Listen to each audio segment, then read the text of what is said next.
ચાલો આજે વાત કરીએ ભારતની એક એવી ડિજિટલ સુરક્ષા જાળ વિશે જેનું નામ છે ઈ-શ્રમ.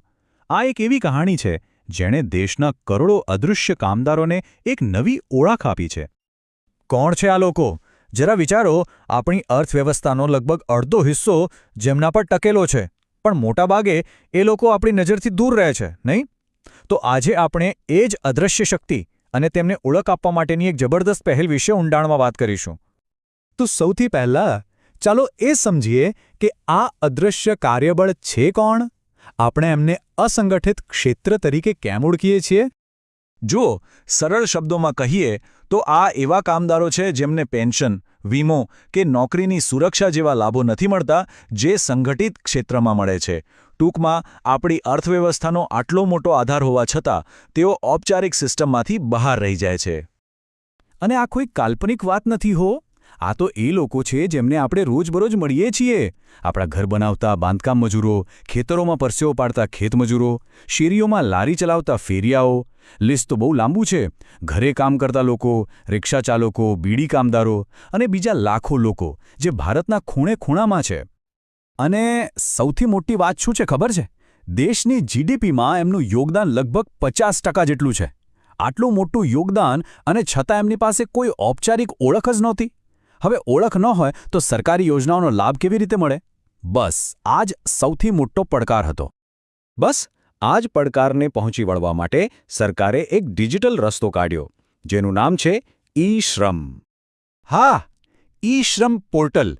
26 ઓગસ્ટ 2021ના રોજ શ્રમ અને રોજગાર મંત્રાલયે આ પોર્ટલ લોન્ચ કર્યું. અને સાચું કહું તો આ એક ગેમ ચેન્જર સાબિત થયું છે. આ પોર્ટલનું મિશન એકદમ ક્લિયર હતું. પહેલીવાર દેશના તમામ અસંગઠિત કામદારોનો એક કોમ્પ્રિહેન્સિવ નેશનલ ડેટાબેઝ બનાવવો. મતલબ કે એમને એક ઓળખ આપવી જેથી સરકારી યોજનાઓનો લાભ સીધો એમના સુધી પહોંચી શકે, કોઈ વચેટિયા વગર. ઓકે, તો ડેટાબેઝ તો બની ગયો, પણ રજિસ્ટ્રેશન કરાવ્યા પછી કામદારના હાથમાં શું આવે? એમને મળે છે એક શક્તિશાળી ડિજિટલ ઓળખપત્ર, એટલે કે ઈ-શ્રમ કાર્ડ. આ રહ્યું એ કાર્ડ. જુઓ, આ ખાલી એક પ્લાસ્ટિકનું કાર્ડ નથી. આ દરેક કામદાર માટે એક પોર્ટેબલ ડિજિટલ આઇડેન્ટિટી છે. અને આ કાર્ડની સૌથી ખાસ વાત છે એના પરનો 12 આંકડાનો યુનિવર્સલ એકાઉન્ટ નંબર, જેને ટૂંકમાં યુએએન કહેવાય છે.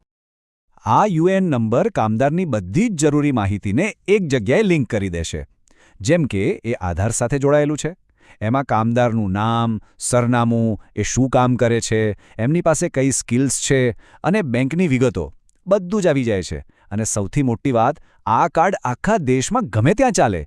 એટલે જે કામદારો એક રાજ્યમાંથી બીજા રાજ્યમાં કામ કરવા જાય છે, એમના માટે તો આ બહુ જ કામનું છે.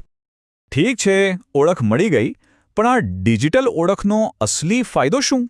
વેલ, આ કાર્ડ કામદારો માટે સામાજિક સુરક્ષાના દરવાજા ખોલી નાખે છે. મેં કહ્યું ને, આ ખાલી ઓળખપત્ર નથી, આ એક ચાવી છે. જેવી નોંધણી થાય એટલે તરત જ કામદારને મફત અકસ્માત વીમો મળી જાય છે. એટલું જ નહીં, આ કાર્ડ બીજી ઘણી સરકારી કલ્યાણકારી યોજનાઓ સાથે જોડાવા માટેનો એક ગેટવે બની જાય છે. એટલે કે સરકાર તરફથી મળતી આર્થિક મદદ એ સીધી જ એમના બેંક ખાતામાં ટ્રાન્સફર થઈ શકે છે. ચાલો, આ વીમા કવચની વાત થોડી ડિટેલમાં કરીએ. પ્રધાનમંત્રી સુરક્ષા વીમા યોજના હેઠળ જો અકસ્માતમાં મૃત્યુ થાય અથવા તો કાયમી અપંગતા આવે તો 2 લાખ રૂપિયા મળે છે, અને જો આંશિક અપંગતા આવે તો 1 લાખ રૂપિયાનું કવરેજ મળે છે. આ એક એવી સુરક્ષા છે જ્યાં કામદારો પાસે પહેલાં ક્યારેય નહોતી. અને તમને લાગતું હશે કે આ બધું બહુ અઘરું હશે, પણ ના, રજિસ્ટ્રેશનની પ્રોસેસ એકદમ સિમ્પલ રાખવામાં આવી છે. બસ ઈ-શ્રમ પોર્ટલ પર જવાનું, આધાર નંબર નાખવાનો અને મોબાઈલ પર આવેલા ઓટીપીથી વેરીફાઈ કરવાનું. પછી થોડી પર્સનલ અને બેંક ડિટેલ્સ ભરવાની અને બસ કાર્ડ ડાઉનલોડ કરી લેવાનું. કેટલું સરળ, નહીં? તો સવાલ એ થાય કે આ આખી યોજના કેટલી સફળ રહી? વેલ, આંકડાઓ પોતે જ બધી કહાણી કહી દે છે. ચાલો જોઈએ. આ આંકડો જુઓ, 30.68 કરોડ. 30 માર્ચ 2025 સુધીમાં 30 કરોડથી પણ વધુ અસંગઠિત કામદારો આ પોર્ટલ પર રજીસ્ટર થઈ ચૂક્યા છે. આ આંકડો ખરેખર અકલ્પનીય છે.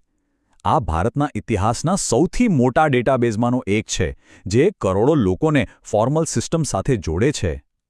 અને આ ડેટામાં એક બીજી બહુ જ રસપ્રદ અને સારી વાત સામે આવી છે. કુલ રજિસ્ટ્રેશનમાં જો 53%થી પણ વધુ મહિલાઓ છે, જ્યારે પુરુષો 46% છે. આ બતાવે છે કે કેટલી મોટી સંખ્યામાં મહિલા કામદારો આ સિસ્ટમ સાથે જોડાઈ રહી છે. આ મહિલા સશક્તિકરણ માટે એક મોટું પગલું છે, ખરું ને? આ ડેટા આપણને એ પણ સમજાવે છે કે કયા વ્યવસાયના લોકો સૌથી વધુ જોડાયા છે. ટોપ પર છે કૃષિ ક્ષેત્ર, લગભગ 16 કરોડ લોકો. એ પછી આવે છે ઘરેલું કામકાજ કરનારા લોકો, લગભગ 3.25 કરોડ. અને પછી છે બાંધકામ ક્ષેત્ર, એમાં પણ લગભગ એટલા જ છે. આનાથી સરકારને પણ ખબર પડે છે કે કયા સેક્ટર પર વધારે ધ્યાન આપવાની જરૂર છે. આ યોજના કેટલી ઐતિહાસિક છે એ વાત પ્રધાનમંત્રી નરેન્દ્ર મોદીના આ શબ્દો પરથી સમજી શકાય છે. એમણે કહ્યું હતું કે આઝાદી પછી પહેલીવાર એવું બન્યું છે કે અનૌપચારિક ક્ષેત્રમાં રોકાયેલા કરોડો કામદારો માટે આવી યોજનાની કલ્પના કરવામાં આવી છે. અને ખરેખર આ એક એવું પગલું છે જેણે કરોડો લોકોને ઓળખ અને સુરક્ષા આપી છે. તો 30 કરોડથી વધુ કામદારો હવે એક ડેટાબેઝ દ્વારા સામાજિક સુરક્ષા સાથે જોડાઈ ગયા છે. આ એક બહુ મોટી સિદ્ધિ છે. પણ અહીંથી આગળ શું? હવે મોટો સવાલ એ છે કે ભારતની આ ડિજિટલ સુરક્ષા જાળનું ભવિષ્ય શું હશે?